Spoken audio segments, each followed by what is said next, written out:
No, you are not looking at the site of a massive explosion or even the aftermath of a tornado.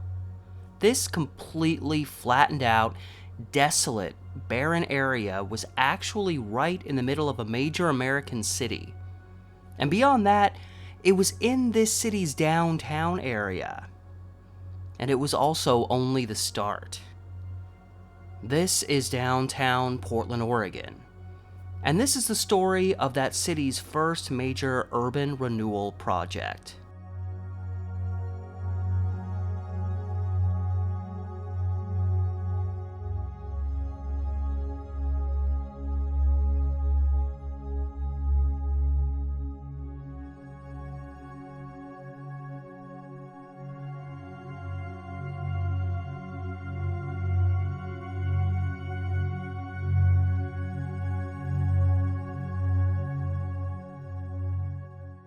In the aftermath of World War II, Portland experienced prosperity like the rest of the country, but that prosperity was short-lived. Going into the 1950s, the city seemed to be entering a period of stagnation.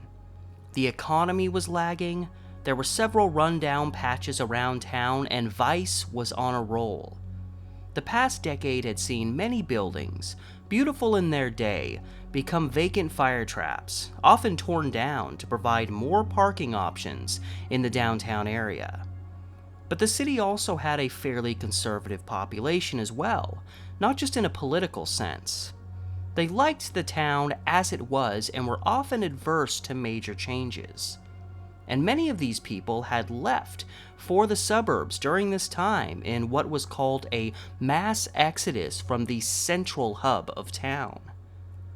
Despite this, the city government was looking into what could be called urban renewal projects back in the 1940s through an analysis of the city's Albina area, a primarily black neighborhood. Simply defined, urban renewal is the redevelopment of areas within a large city, typically involving the clearance of slums. It's a term that oftentimes ends up associated with another concept, eminent domain, or the right of a government or its agent to expropriate private property for public use. Tragically, it's often the case that if the city wants your property bad enough, your property rights don't mean a thing. By the start of the 1950s, the South Auditorium area in the southern portion of Portland's downtown was already being discussed in terms of redevelopment. Located just south of the city's main commercial district, the South Auditorium area was always a bit more white-collar by comparison. Way back near the dawn of the 20th century, this area channeled comparisons with the city's Skid Row area to the north in terms of the types of businesses most common there, as well as the amount of low-end housing available. While even by the 1930s, various portions of the downtown area were being altered or revitalized, this section mostly just loomed, unchanged. By the 1950s, it was being looked at like that marriage that could have been saved had measures been taken many years earlier. But now, it was too late.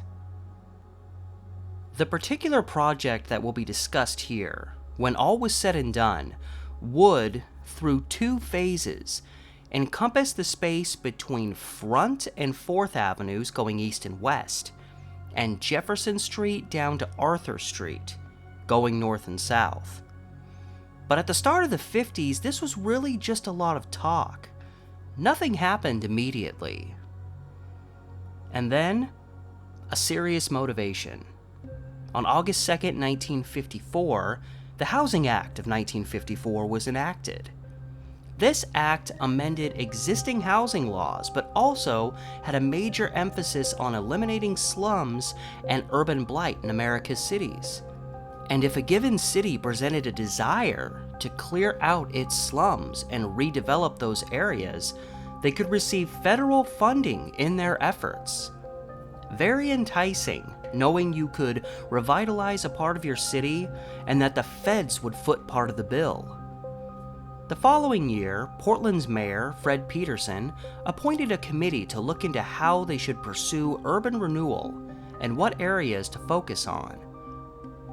By the time this project would officially take off, several other cities in America had taken advantage of urban renewal. Like Portland, Detroit, Michigan started looking into urban renewal in the 1940s, and by the mid-50s had demolished a major portion of their Black Bottom neighborhood. The 50s also saw Pittsburgh, Pennsylvania, engaging in such projects in their Hill District and East Liberty neighborhoods. Minneapolis engaged in an urban renewal project in the late 50s in their Gateway District. And perhaps the most significant of all, Boston, Massachusetts ran an urban renewal project through their West End, using eminent domain to displace more than 12,000 people. In Portland's case, many at the time, in 1955, assumed the city's Skid Row up around Chinatown was the obvious choice for urban renewal. But when the committee reported their conclusions to the city council, they suggested 6 different places as possible targets for urban renewal. The South Auditorium district was obviously suggested. And even a small area on the east side of the Willamette River along the waterfront between Broadway Street and the Steel Bridge was considered, an area that would ultimately become what is now the Rose Quarter. But we'll be getting back to that story. It always seemed like the South Auditorium area was the frontrunner, and it made sense. The area was run down, a major blight on the downtown area, and the crime rate was much higher than in other parts of the city. One advantage the South Auditorium district had on Skid Row was its close proximity to the city's main commercial core in downtown. Skid Row was at least somewhat at a distance to the north, an area the city had a history of pushing everything they didn't want to deal with into. It was always generally accepted and even justified that Skid Row would be blighted to a degree. But if Mayor Peterson got the ball rolling in terms of getting the city government and its people thinking about urban renewal and reviving the city, the next mayor, Terry Shrunk, who took over office at the start of 1957 after beating Peterson in a runoff election, was to become a champion of it. I've expressed my disdain for Terry Shrunk on more than one occasion and will try and reserve it here as much as possible. Schrunk's office wanted to push through and get the South Auditorium project going. But while in prior years, the idea was to replace what was there with mostly office and commercial buildings, that plan had shifted. Even before Shrunk took office, the city was contemplating converting the northern portion of the South Auditorium area into an exposition and recreation area, complete with a new sports arena. And even, for a while, there were plans to convert the more southern portion of the area into an expansion of what was then Portland State College, later on Portland State University. A 1955 report during this effort to push the recreational site reported that much of the housing in that northern section was substandard. And it was. I'll be talking extensively about that later. But there was one major drawback to this recreational plan. While the city was really pushing for it, many of the residents weren't. In fact, early on there were multiple sites being considered for this new sports arena. These areas included the site that would eventually become the Rose Quarter, the site of Multnomah Stadium, now Providence Park, and even somewhat fringe locations, such as Lineman Junction in Gresham, the McMinimans Edgefield site in Troutdale, and even a location on the southern edge of Tigard. But the most popular alternative in the mix was Delta Park, on the north end of town. This site would later be slated as a possible Olympic site in 1962. I did a whole video on that. And later, the possible site of a football and/or baseball stadium. Through all of the debate over where to put this recreational area, it really always just seemed to be a fight between South Auditorium and Delta Park. and I honestly believe the city felt if they stuck to their guns and used their power, they could force the complex into the South Auditorium area. Because of this, it wouldn't be until the tail end of the 1950s before the South Auditorium project finally took off. While it's still being 1955, a 5-person organization called the Portland Planning Commission took the reins in terms of trying to establish the best spot for this sports complex. This commission consisted of Chairman James Palamas, former president of Portland General Electric, Carvo Linden, bank vice president and president of the Pacific Northwest Trade Association, Clyde Crosby, a local Teamster representative, John Carson, local businessman, and James J. Richardson, manager of the Multnomah Stadium. On October 5th of that year, by a 3-2 vote, they landed on Delta Park as the site. The space was mostly undeveloped in the aftermath of the Vanport flood of 1948, and it was flat land, and there was lots of space for parking. And eventually a freeway would cut right through there as well. But then, the very day after this 3-2 vote, 2 of the 3 who voted in favor of Delta Park changed their minds, reportedly due to construction and flooding concerns. It's important to remember, back during this time there was a lot of paranoia among Portland's residents that another Vanport flood could happen, even though by this point measures had been taken to prevent it. But just as well, city commissioners had also threatened to block this action. They really wanted that complex downtown. Committee member John Carson was the only one who stuck with Delta Park, claiming that the pressure for them to change their minds came from the, quote, downtown boys. I take this to mean those in the city government as well as the prominent businessmen all working out of the downtown area. And the South Auditorium district was butting right up against them. This intersection here, this is Southwest 4th and Jefferson. 4th is the crossing street here, Jefferson here. So this is the northwesternmost point of where the project happened. Everything that way, and that way was unaffected. But starting here and going all the way down a few blocks to First, this was all affected. And you can see, well, here's the big, this is the Wells Fargo one. I always mix it up with Big Pink, tallest building in Oregon. I believe it still is. But you can see the project started right here. And all you gotta do is barely turn, and here's City Hall. So, and then just another 2 blocks down, you've got the big courthouse. So, you've got a lot of city government right here, and prior to this big project taking effect, you had this blighted area starting literally like right here. So it was butted up right next to where the city government was, and I'm guessing that was considered a bit of an embarrassment that it was so close. Anybody comes to town to see the mayor or whatever, see them in their office here, and you've got the oh so horribly blighted South Auditorium district starting just right over here. This forced another vote to be taken by the commission. In the blowback for choosing Delta Park and suddenly backing out, a small group of North Portland businessmen calling themselves the Citizens Committee for a Greater Portland threatened legal action if the complex was built elsewhere. They wanted all that northbound traffic, and it was obvious that the city was putting pressure on the commission to choose a different location. The pressure became so strong that the committee chairman, James Palamas, and another member, John Carson, left the committee, citing their reasoning as no matter what they tried to do, they were just going to be forced to pick South Auditorium when all was said and done.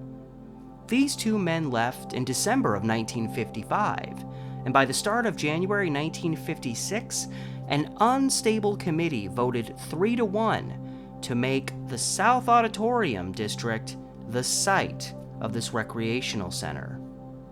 The city had finally won.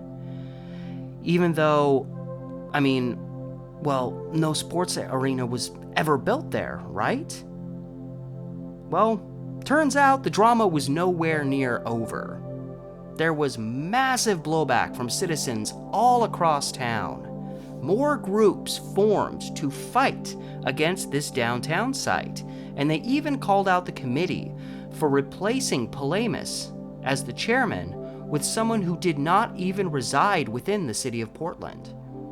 Many people wanted this complex on the east side of the river. The conflict had become so great that the city government became concerned about the effect it may have on the city gaining a professional sports franchise sometime in the future. And to add to the bad press, the only dissenting voter in the committee's 3-1 decision was Clyde Crosby, who voted for the Broadway Steel Bridge site, aka the Rose Quarter. Clyde Crosby also just happened to be a high-ranking Oregon Teamster, and someone who had a lot of trouble with the Teamsters was Portland's main crime boss back then, Big Jim Elkins. Elkins would come out and make the claim that he had gone in with Crosby and another man to buy up property in the Broadway Steel Bridge area, and when the site was chosen, I guess somehow, they could sell off these properties back to the city, get a big profit, and then split it 3 ways. Elkins said it happened, and Crosby flat out denied the whole thing. It did seem odd that Crosby was the only one pushing for that site, but Elkins also had a bad relationship with the Teamsters and thus would have provided him a motive to throw someone like Crosby under the bus. This was all happening in the midst of Elkins being the main mouthpiece in a local vice scandal so massive that it captivated the whole country and led to massive changes within the city. Whatever evidence Elkins had in this regard, it's a hard story to believe, as there was no way Crosby would be able to guarantee that the Broadway Steel Bridge site would be selected. And it appears in reports that while he supported the site, he was willing to compromise if another site was selected. By May 1956, the South Auditorium site was put on a ballot for the voters and defeated by a small margin.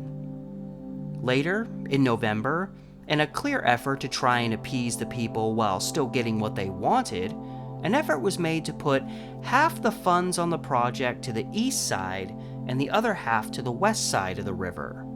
However, federal officials refused to allow this, and Portland needed their approval and money. Another initiative to put the sports complex on the east side of the river was ultimately passed by voters. This all ultimately left the city stuck with what was arguably their third option, the Broadway Steel Bridge site. But even this was not without controversy.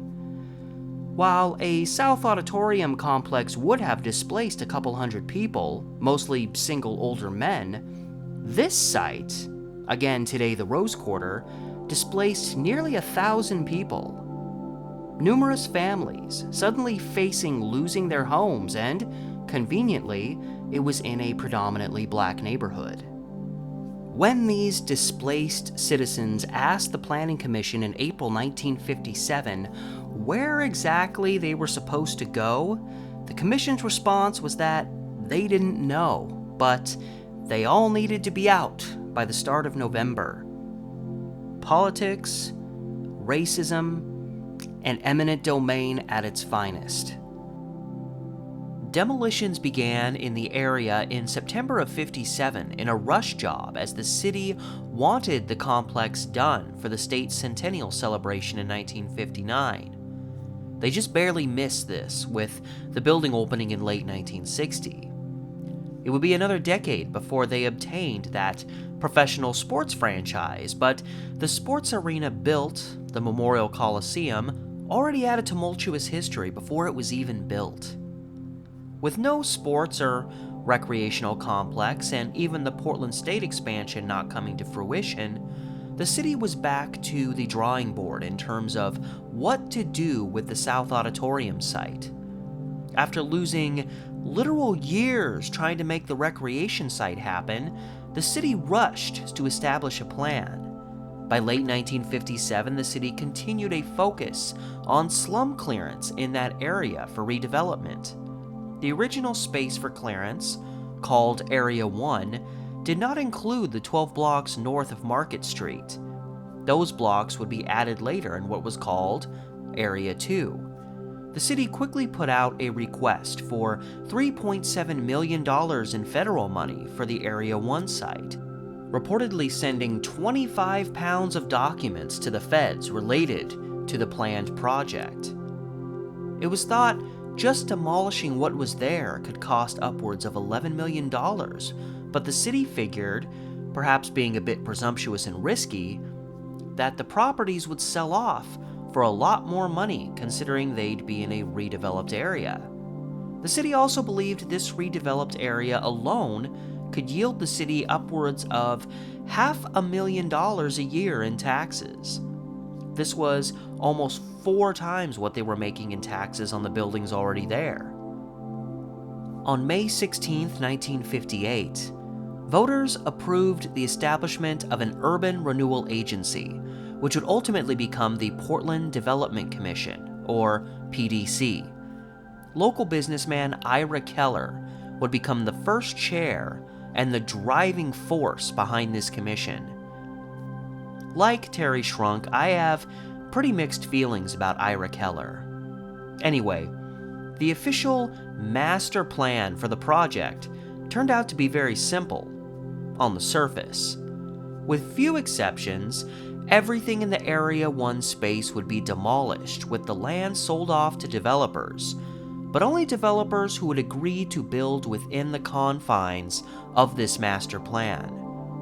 The approximately 700 people in the area would need to be relocated by March 1961, with demolitions beginning in September 1959.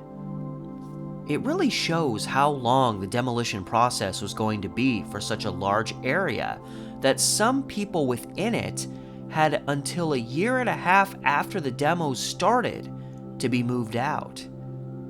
Statistically speaking, according to the data gathered on the Area 1 site, there were approximately 2,300 residents who needed to be relocated. Approximately a third of these were single men over the age of 60. And about 1,000 of these residents were living in low-end or substandard housing, which, alas, was all a lot of these people could afford. Shortly after the city approved this plan in the summer of 1958, they received over $9 million in federal loans, as well as $2 million in grant money. They were good to go. Even with this generous giving by the feds, come April 1959, the city asked for a $2.35 million advance as they wanted to begin buying up properties as soon as possible.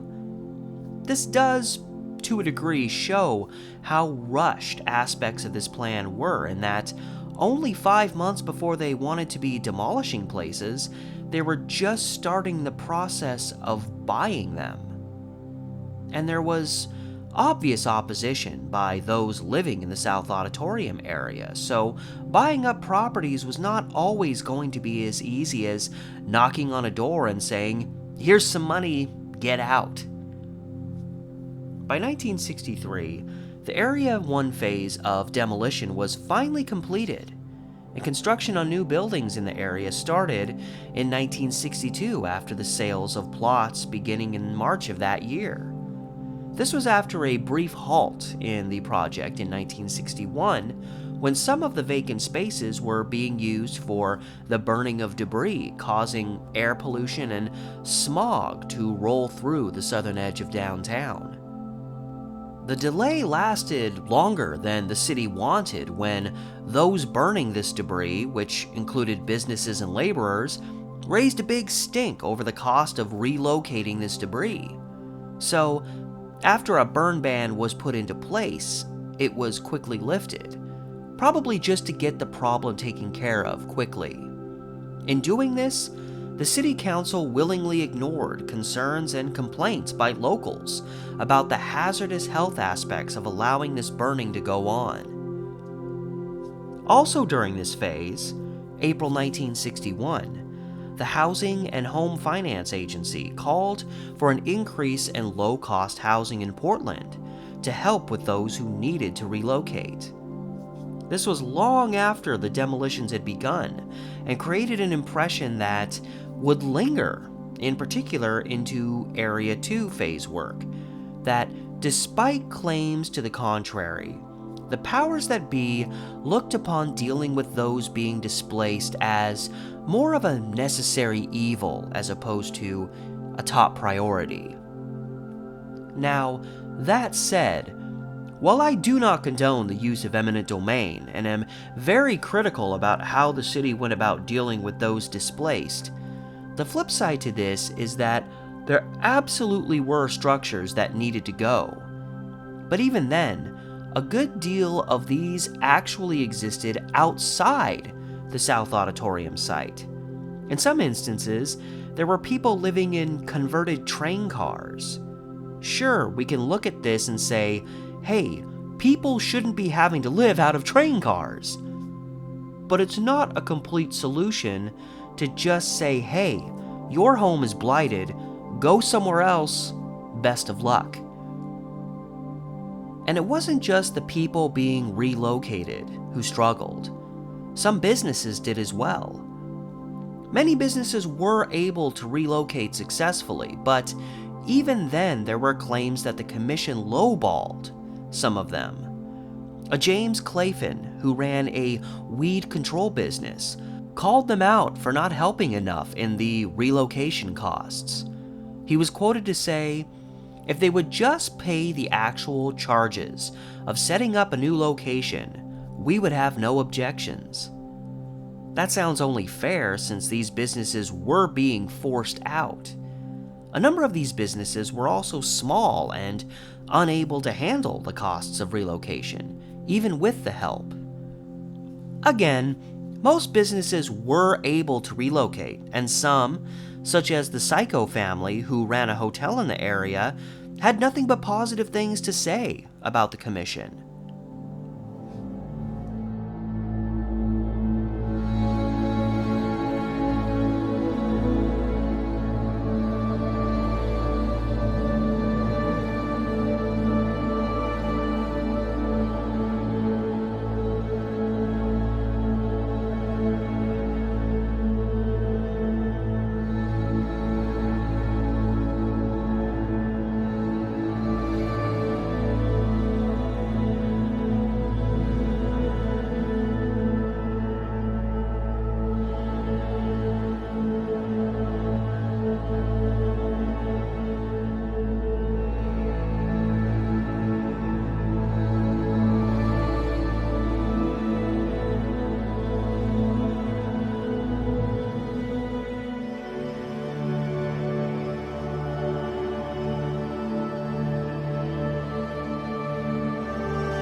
As Area 1 had transitioned from demolitions to new construction, and the Area 2 portion of the project was just around the corner, another element to this overall project began operation, this being the I-405 Freeway, of which the first part opened in 1965. Plans for this started years earlier. Today, I-405 and Highway 26 interconnect briefly in the Markham Gulch area before 26 heads off through the Vista Ridge tunnels and I-405 hooks north. Construction finally began on this freeway in 1963, and the first portion that opened was its southern portion, which cut right through the South Auditorium area. The other extensions of the freeway over the following years led to the taking and demolition of even more businesses, buildings, and homes. It was reported 282 homes and 131 businesses were demoed. It was said that those being displaced by the impending freeway were given first preference to buy land in the revived South Auditorium district. While nice, something tells me those displaced couldn't afford the asking prices for these properties. But this wasn't the end. With the work of reviving Area 1 nearly completed, the second portion of the project began its planning. This included the 12-block space between Front and 4th Avenue, and then Jefferson and Market Streets. On November 4th, 1965, Portland City Council put their support behind this second phase, and in June 1966, the feds approved an additional $5 million grant to the project, which was absolutely essential to getting the second phase off the ground. Like with Area 1, many of the residents in Area 2 were single, elderly men. Their circumstances were far better documented in this case than with Area 1. In an early report on the plans for relocating residents in Area 2, it stated, "Special attention will be focused on the elderly single male individuals on limited incomes." But, as with the work on Area 1, the relocation process was far from streamlined. And this is critical, as the PDC was required to provide adequate replacement housing for these people if it wasn't already available, in order to get federal support for the project. Note the "if it wasn't already available" portion of that statement. Instead of constructing guaranteed housing for these people, they took the cheap and potentially ineffective route of finding vacant low-cost housing already existing in the city. The problem here is that many of the Area 2 residents were living in one of its 17 hotels, most of which were deemed substandard housing.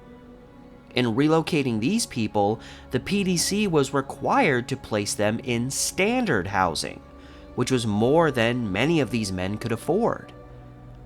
Most of the options the PDC found were on the fringes of town, pushing these elderly men further away from the accommodations some of them needed. Most of these were probably on Skid Row as well. They established that around 280 of these Area 2 residents made less than $100 a month, as they were living mostly off small retirement funds and whatever little work they could find. An additional 110 residents made less than $150 a month. The PDC found about 230 vacant residences in the price range of these men, that range being around $35 a month for rent. But there was one fundamental problem with this, that being that these residences did not have any kitchen appliances available. While living in Area 2, most of these men were able to use a basic hot plate to cook food, but this option would not have been available at these new standard housing options. This would have left these men having to go out and buy hot food more often, something they absolutely could not afford. And while the use of hot plates was a potential danger, regardless, the fire marshal explained that trying to use a hot plate at any of these standard options could result in a disaster one day. Going without a hot plate may sound like a small sacrifice, but it was an issue that the PDC needed to deal with. What also likely made the removal of people from Area 2 more cumbersome than in Area 1 is the likelihood that many men forced to leave Area 1 likely just moved into whatever was available in Area 2, jamming these run-down hotels. When the first two hotels were vacated for demolition, it was noted that more than a quarter of the men living there just went missing, leading to the inference that they too just went to another hotel in the area that would at least stand for a while longer. These men were holding on as long as they could. They liked it here, One man was quoted to express his happiness living in such a simple place. He stated, "Maybe you don't think it's a nice place to live. Well, it's good enough for me." And compared to Skid Row, this place was paradise for these people. And as would be used against them over and over again, these were older men, many of which were set in their ways, and they didn't want to leave, even if the place they went to was nicer. You can say this stubbornness was their problem and they should have taken whatever was offered to them, but they were also having their homes taken out from under them. I'd be pissy and combative too under those circumstances. Pieces written years on about the project claim everyone, or at least almost everyone, was successfully relocated to new lodgings. But they never provide evidence for this claim, and statements made, in particular during the Area 2 project, belie these claims. The site manager for Area 2, Chuck Taft, played the "stubborn old men just don't want to move" card, which may have been a fair claim, but was one that was also used as a blanket excuse to cover over the fact that this relocation part of the project was not as easy as the PDC thought it was going to be. And later, Taft was quoted to say that, while still dealing with the relocation of over 100 people, quote, "the others have chosen or will choose to fend for themselves," unquote. While yes, if these men weren't willing to be cooperative, there's only so much you can do for them. The fact of the matter is that this statement shows that no, not everyone was so easily relocated. As far as where some of these men ended up, I can't say, but I do know that from the late 60s on into the 70s, the rundown hotels and flophouses of Skid Row did see an uptick in residents, many of whom were older, single men. At one point, a public housing program using leased properties was considered to help with the displaced. But granted, this idea was pursued long after the Area 2 phase was well underway. This program would have likely included properties that needed to be brought up to code, which would have been extremely expensive.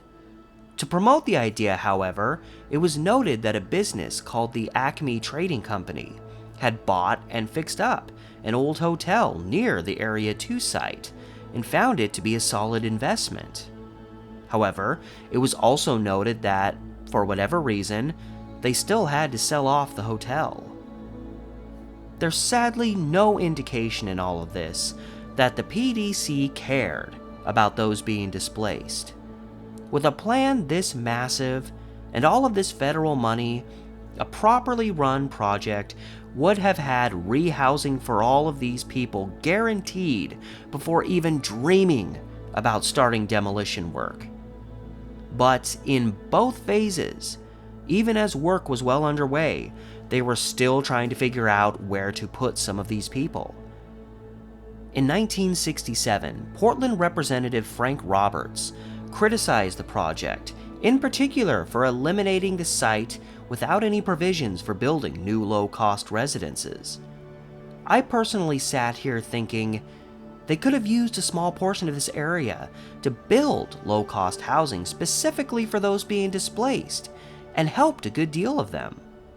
But that wouldn't have fit with the desired new look of the area, and it wouldn't have made the city any money. Roberts went on to say, quote, "In any urban renewal project, there is positively a responsibility for taking care of the problems resulting from mass displacement of persons," unquote. I couldn't agree more. He would also call the city's present purpose of urban renewal strictly economic. The Area 2 phase went forward and, upon completion, was also set up for redevelopment. So if one goes to this area today, any part of where this project took place, you'll notice, compared to other parts of downtown, the obvious lack of old architecture. The oldest buildings to be found in this area are only about 60 years old. There's certainly a charm, in parts at least, to this area, and sure, a lot of the structures around there before were run down and probably needed to go, but at the same time, we still need to acknowledge the loss of significant buildings in this area. These buildings include the Coeur d'Alene, built in 1892, the Spalding, right next door, built in 1883, and the B.L. Stone building, also built in 1883. But one of the most unfortunate demolitions in all of this was the Ahavath Ahim Synagogue, whose people fought tooth and nail against the South Auditorium project. When they could no longer fight, plans were made to relocate the synagogue, but during the early stages of relocation, the building was damaged, forcing them to just demolish the structure.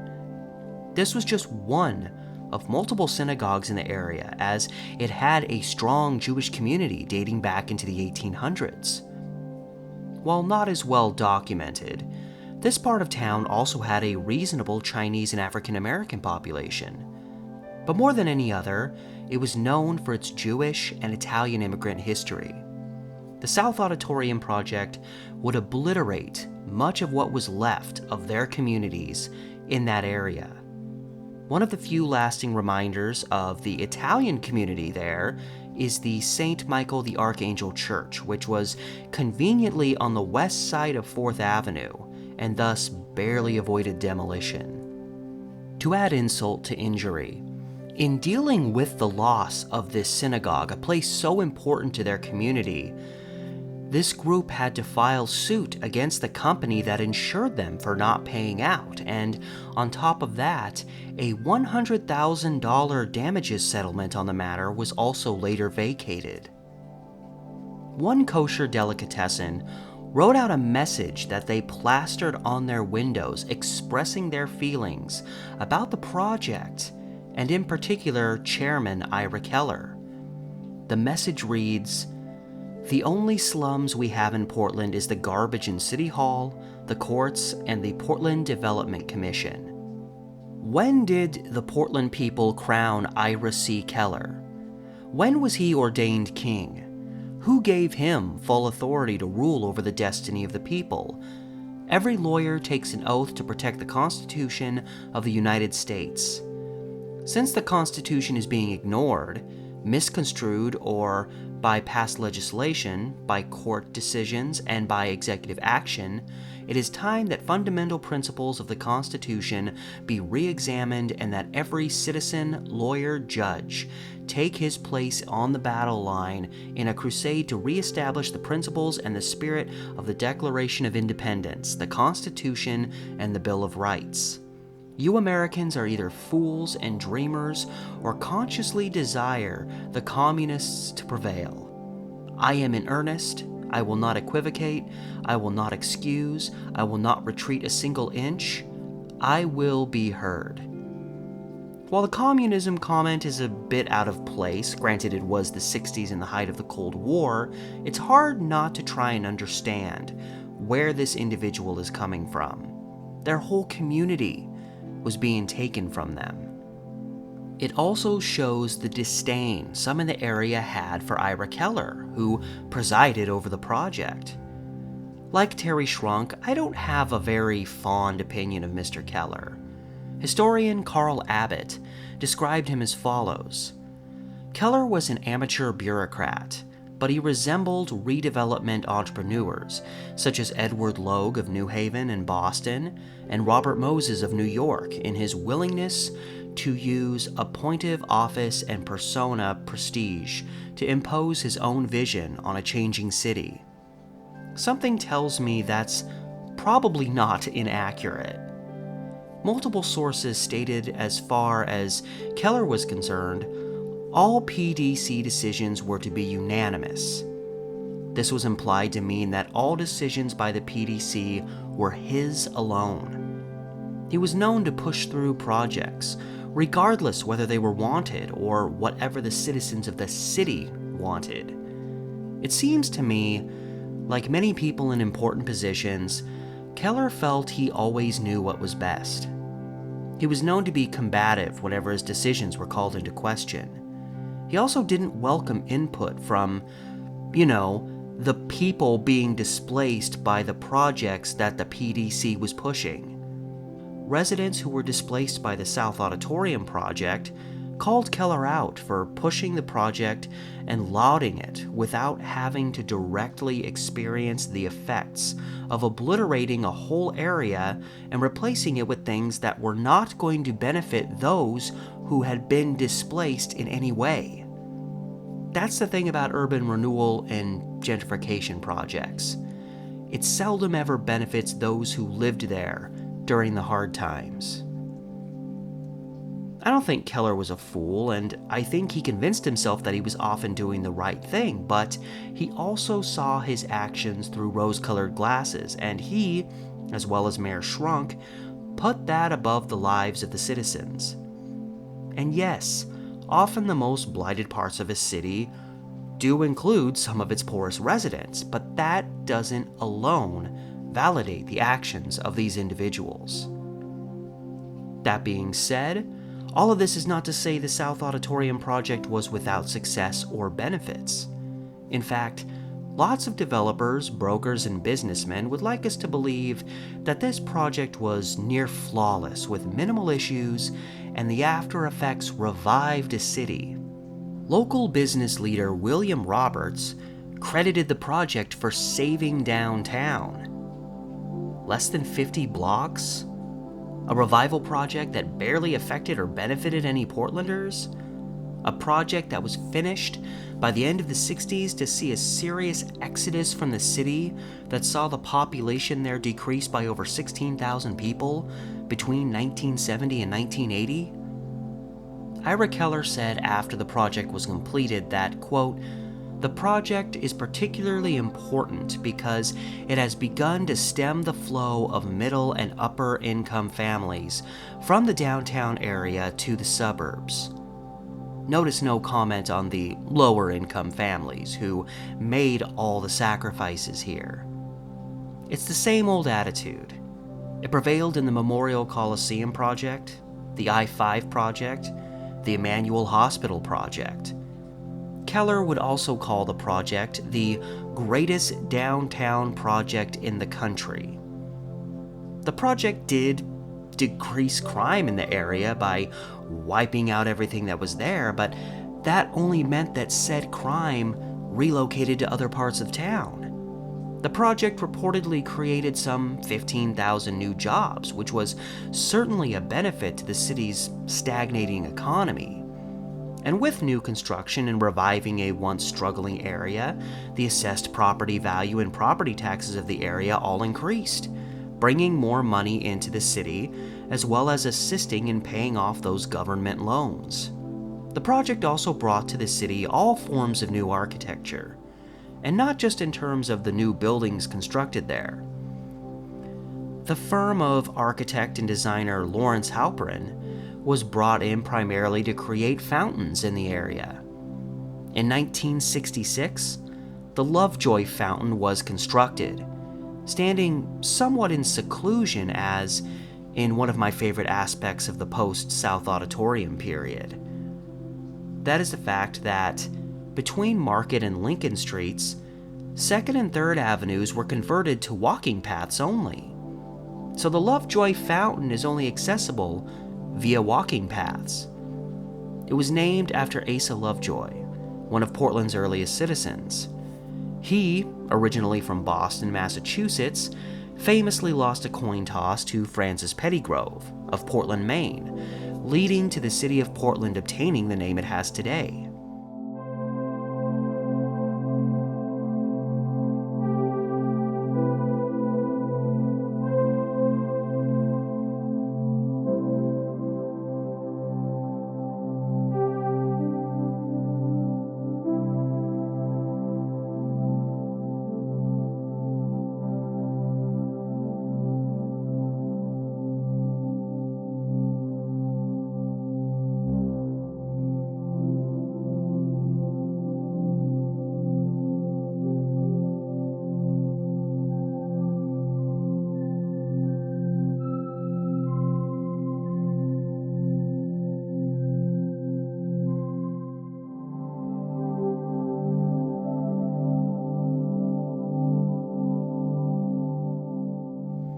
And it just so happens, exactly 2 blocks north of the Lovejoy Fountain is a charming little park by the name of Petty Grove Park.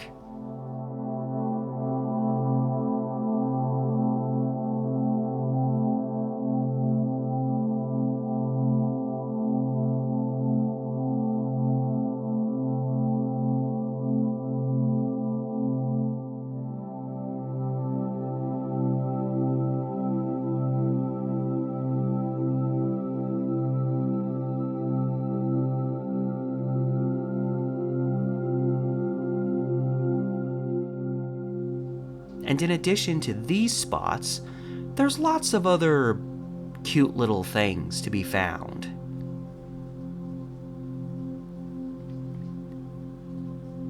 Perhaps the most well-known creation to come of the reconstruction of the South Auditorium area was the forecourt fountain constructed on the block between 3rd and 4th Avenues and Market and Clay Streets. From Lawrence Halprin's firm, Angela Danagieva was the lead designer on the project, gaining inspiration from the waterfalls of the Columbia River Gorge east of town. It was garnered as a wonder of architectural creation, and since its construction it remains a popular hangout spot and place to snap some nice Instagram-like pictures. It's one part of the city that everyone can agree is awesome. And after his death in 1978, the fountain was renamed after Ira Keller. The auditorium, across 3rd Avenue from the fountain, which was itself remodeled during the late 60s as it stood in the Area 2 section, was renamed Civic Auditorium. It would later also be renamed after Keller, but in particular after Ira's son, Richard, after he donated $1.5 million to a later renovation project on the site. In the end, one cannot deny the benefits that resulted from the South Auditorium project, and I'll admit being impressed at how successful it was considering its rough beginnings. But it was also just another example of those with money and influence casting out the impoverished with complete validation. And there may have been an even deeper motivation for the push to make the South Auditorium area the subject of the city's first massive urban renewal project. The Albina area had been a focus area since the 1940s. Why wasn't it selected? Skid Row had been run down, full of crime and transients for decades. Why wasn't it selected? Well, according to historian Carl Abbott, unlike these other places, the South Auditorium district bordered on the primary business district in town. Thus, its blight and crime was deemed a threat to business interests in the city and needed to be eradicated as soon as possible. This might explain why, after the primary area was cleared out, that a second area between Jefferson and Market was also slated to be cleared out, as it was even closer to the city's main economic hub than Area 1 was. At the same time, Area 2 was arguably the most run-down portion of the whole project. I also felt like a small blip on a piece from OregonLive.com described the South Auditorium Urban Renewal Project fairly well, simple though it was. It states, the city's first urban renewal project. It encompassed 110 acres on the southern fringe of downtown. The project displaced a neighborhood of older Jewish and Italian immigrants, as well as Chinese, Greek, and Irish residents. More than 50 blocks were bulldozed, destroying homes, businesses, churches, and synagogues. They were replaced with high-rises, offices, parks, and fountains. And while, in terms of dollars gained, the project was effective and a success, it did not come anywhere near reviving the city in the way that the project personally said it would. The residents who flocked to the suburbs did not come back in droves. The city's population continued to stagnate through the 1970s. Just because things are pretty and you're making money doesn't mean everything is perfect. Fortunately, however, for all that was lost, a good many places, mainly homes, survived by the skin of their teeth. For the most part, these were residences, which were conveniently located just south of Arthur Street, the most southern point in the project. This is not to say everything survived outside of that focal site. It's a little-known fact that many urban renewal projects affect various properties outside of their boundaries. And many houses in this area were torn down, but fortunately this area is still peppered with pre-1960s homes. Due to the commercial takeover of much of the area just north of there, some of these homes appear oddly out of place in their current states. That's part of their charm, though. And while the northernmost point of the project was along Jefferson Street, the decade of the 70s saw new architecture expand beyond that point, blocks north to Taylor Street, where they hit up against Old Town, the old bumping up against the new. Examples include the Edith Green Wendell Wyatt Building, opening in 1975 on 3rd Avenue between Jefferson and Madison, which was considerably altered not too many years ago. The Willamette Center on Salmon between 1st and 2nd Avenues, built in 1973, and 3 World Trade Center along Salmon between 1st and Nadeau Parkway, opening in 1978. And now, a little gift to you, my viewers, as I know this is something I have done in the past that most of you have enjoyed. This one will be a South Auditorium style edition of Portland, Then and Now.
If I'm gonna be able to fit all of it in there. The picture they were able to go back a ways, but I literally can't because I'm right up against a building that's now here where a parking lot used to be.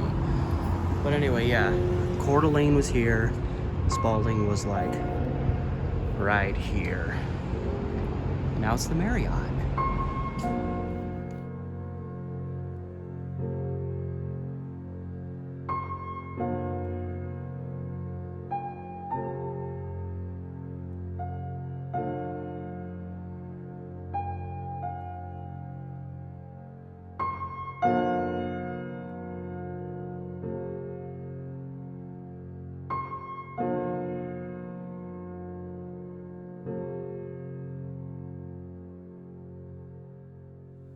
I can understand, despite not agreeing with it, where these city leaders and figures were coming from.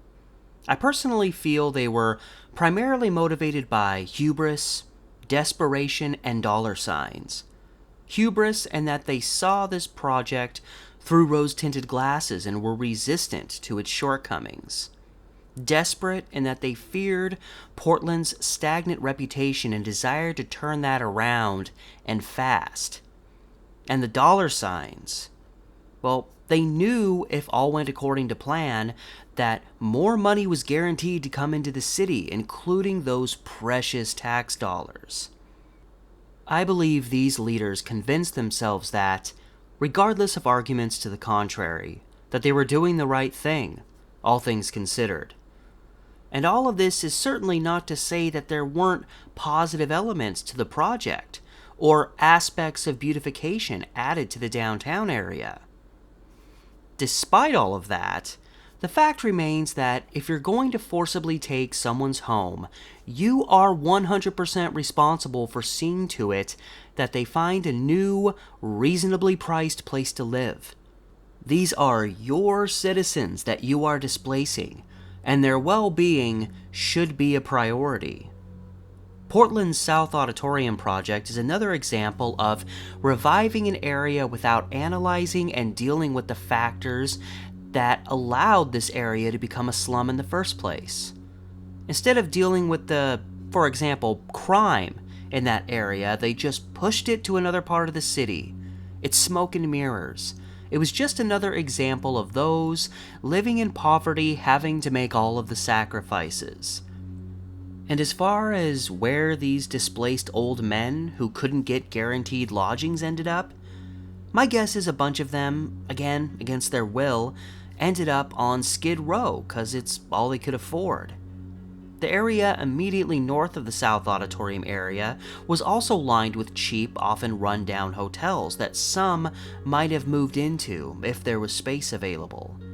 When I produced a video about the history of the Lotus Cafe and Hotel, which was located only 3 blocks north of the Area 2 site, one thing I noted was that during the 1970s, when threats were being made to shut the hotel down, most of its residents were single, older men. And some of these men were obviously forced to the fringes of downtown, as these were the main areas the PDC sought out for replacement housing. The city never seemed to acknowledge the fact that the South Auditorium site was the way it was because they allowed it to become that way. Just like the housing, drugs, and homeless issues that affect us right now. Things were allowed to become that way, and now it's more difficult to deal with. And, as usual, a government can talk a good game about cultural significance, but when that culture gets in the way, that same government's cool with snuffing it out without so much as batting an eye. Something that's also still fairly prevalent today. Much like the out-of-town developers that have made present-day Portland so much more expensive, eliminating most affordable housing options, the attitude by those in power seems to be, well, it's not affecting my life directly, so why should I care? We see it everywhere, and we see it over and over again. The tragedies of many urban renewal projects go beyond what was lost and a simple change in scenery. There are constant reminders that, at the end of the day, certain people are deemed inferior to others. Why is it always the poor and people of color that have to give everything up for projects such as this, and the affluent never do? Obviously, a massive urban renewal project doesn't make a whole lot of sense in an affluent neighborhood, but even smaller projects like building a sports stadium and running a freeway through town always comes down to the same people being displaced. The I-205 freeway that runs through Portland's Rougher East Side today was originally slated to run through the affluent Laurelhurst neighborhood, but locals raised a fuss and the plans were changed. When the rich complain, you get results. And look, I'm not naive. I understand full well why rich people get their way and the poor people don't. But just because this nonsense has been normalized doesn't make it right. Just because there's some positives, that doesn't negate the negatives. And just because the struggles of those displaced by urban renewal projects is gradually forgotten by most other people, doesn't mean those struggles went away. And just because certain individuals with a bias to do so will present the notion that this was a revolutionary project that went off without a hitch, that doesn't make it so. Sure, with time, changes need to happen. Some buildings need to get torn down, some neighborhoods need to become revitalized. But the only way these types of things work right is if all aspects are considered and made a priority. And sure, one could argue that this was Portland's first major project of this nature. Well, fine. Then be humble and treat it as such instead of going in egos aflame and dollar signs in your eyes. Even in a new experience like this, things such as finding replacement housing for the displaced and having a serious backup plan in case these properties didn't sell as well as the city needed them to should be obvious issues to consider. I don't think people like Terry Shrunk and Ira Keller were demons roaming the war-torn earth. They did good things. But again, the good doesn't negate the bad. The rights don't negate the wrongs. And thus, from my personal perspective, I hardly think these are the kind of men who deserve to have park blocks, auditoriums, and fountains named after them. And I'm not alone on that. People say, don't dwell on the past. And some may misunderstand some of my reflections here as doing that. Sure, what happened happened and it cannot be undone. But reflecting and dwelling are two different things. And while dwelling on the past may not help us much, we must remember another popular saying in terms of thinking about the past. Those who forget their history are doomed to repeat it. Sure, it's just a saying, but it's a saying that has proven itself to be true over and over and over again. And many of the tragic elements of Portland's first great urban renewal project are things that still trouble us today.